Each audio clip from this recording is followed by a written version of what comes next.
Nous allons aborder le thème de la paix aujourd'hui dans l'évangile de Matthieu. En réfléchissant sur ce sujet de la paix dans le livre de Matthieu, j'ai pensé aux pyramides d'Égypte qui défient les siècles avec leur stabilité qu'elles doivent à leur assise. Et pendant des milliers d'années, ni les orages, ni les tempêtes, ni les forts vents n'ont pu les faire écrouler. Ça, c'est stupéfiant. Et cela m'a renvoyé aux paroles de Jésus dans Matthieu 7, le verset 24 à 27. Nous lisons. C'est pourquoi, quiconque entend ces paroles que je dis et les met en pratique sera semblable à un homme prudent qui a bâti sa maison sur le roc. La pluie est tombée, les torrents sont venus, les vents ont soufflé et se sont jetés contre cette maison. Elle n'est point tombée parce qu'elle était fondée sur le roc.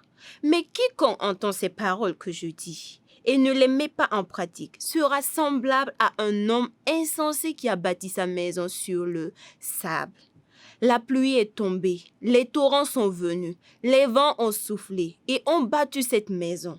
Elle est tombée et sa ruine a été grande. La maison ici représente notre vie. Jésus parle ici de deux types de maisons, donc deux types de vie, et donc ce qui fait la différence, c'est la fondation.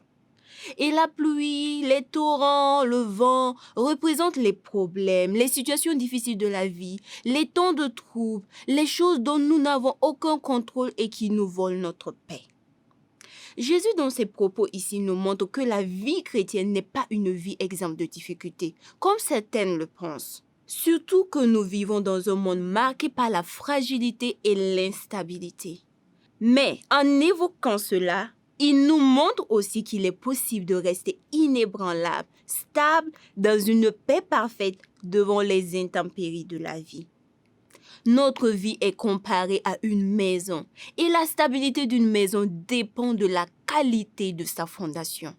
Et donc notre quiétude, notre paix dans les temps de trouble sera déterminée par la fondation, par ce que nous avons utilisé pour la fondation. Donc il est possible d'avoir une mauvaise fondation. Alors, sur quoi as-tu édifié ta vie? Il est possible de réparer la fondation. La source de cette stabilité, la source de notre paix, dans les épreuves dont Jésus nous parle ici, provient de lui et de lui seul le roc. Solide fondement et large pour le présent et pour le futur. Il nous donne une promesse dans ses propos. Cette promesse est la suivante. Les problèmes viendront, mais nous ne serons pas ébranlés. Celui-là qui aura bâti sa vie sur Jésus-Christ le roc ne sera pas ébranlé. Alors, ce que nous devons faire, c'est de garder nos regards sur Jésus et de lui faire entièrement confiance et garder sa parole. Il est fidèle.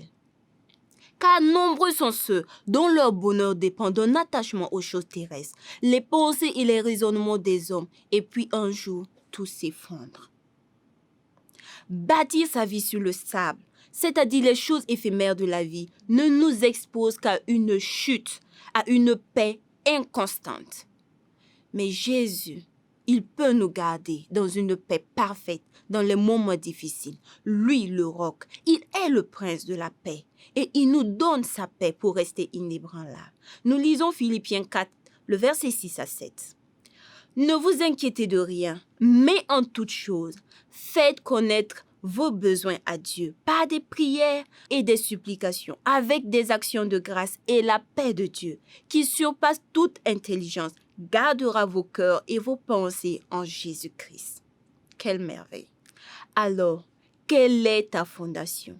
Est-ce Jésus le roc ou les choses de cette vie? Toi qui réalises aujourd'hui que tu as établi ta vie sur une mauvaise fondation et qui te retrouves dans des conditions lamentables, sache qu'il y a de l'espoir pour toi.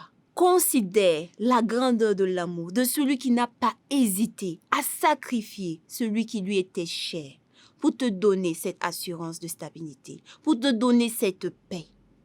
Il est encore temps pour bâtir sur des fondations solides. Alors démolis l'ancienne maison et construis quelque chose de solide. Tu peux le faire à partir d'aujourd'hui. Viens à Jésus et construis ta vie sur la parole vivante de Christ. Prends un nouvel engagement aujourd'hui de confier ta vie à Jésus, de renouer ta relation avec Jésus, de lire sa parole chaque jour et de passer du temps avec lui dans la prière.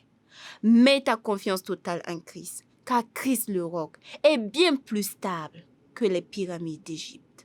Le roc Jésus peut te donner une paix stable.